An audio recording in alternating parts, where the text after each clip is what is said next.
It is a rare glimpse into backroom politics. Global News has obtained a recording of a meeting hosted by one of Calgary's most prominent home builders. It outlines a plan to control City Council in the next election. Doug Vason has more in this NewsHour exclusive.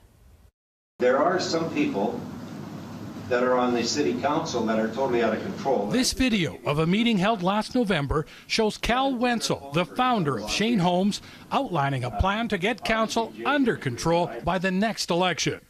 Let's start with Ward 1. Speaking to a group apparently made up of 150 building professionals, Wenzel runs through a list of councillors he approves of and says he is supporting with campaign donations.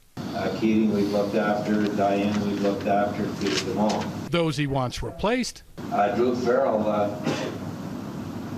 Jesus, Jay didn't send anybody to do either. And those he's unsure of. One time where Bookmans was kind of guided as to, maybe vote for us when it comes up, and then he forgot to ask any questions and forgot to vote the right way. Wenzel says millions of dollars a year are at stake for developers. So unless we get somebody in there that's really going to, be more on our side than the dark side, we're talking another 4 years after next October. And he doesn't think Naheed Nenshi, the most popular mayor in the country, can be defeated. Dimitri asked me a question a little earlier on. Can anyone beat Nenshi? And I said, no, likely not. Instead, the plan appears to be to fund developer-friendly candidates and defeat the mayor by outvoting him in council. When I talked to Dave Bronconnier, Dave is sitting there saying, it doesn't matter if you got the mayor on your side or not. You need 8 votes. So as long as you have 8 votes, you can control whatever happens. In addition to what he says, the former mayor told him, Wenzel also talks about a major donation to a right-wing think tank founded by former federal opposition leader Preston Manning. Keeping in mind, in order to bring Preston on board, 11 of us put up 100,000, so $1.1 million. So it's not like we haven't put up our money.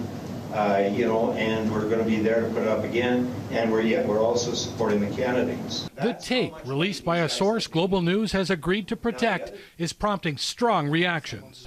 I think it is the smoking gun. It's clear that there's an expectation from the developers that you will do our bidding, and there'll be no independent. We will tell you how to vote. But to actually see this live, captured on tape in this way, I mean, look, it's very distasteful.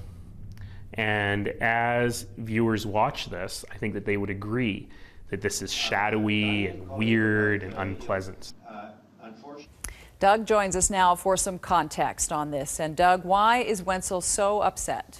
Linda, it comes down to the cost of growth and who pays for what. On the video, Wenzel says things have changed and builders have to pay attention now. The city says it needs more sustainable growth and things can't continue as in the past.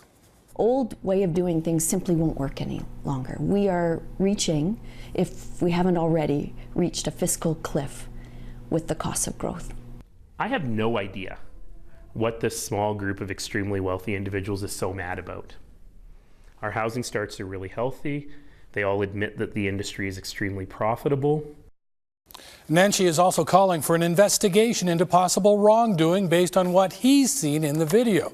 Tomorrow we'll explain why and bring reaction from those Cal Wenzel names during what was recorded of the meeting. Linda? Thanks, Doug. You're welcome.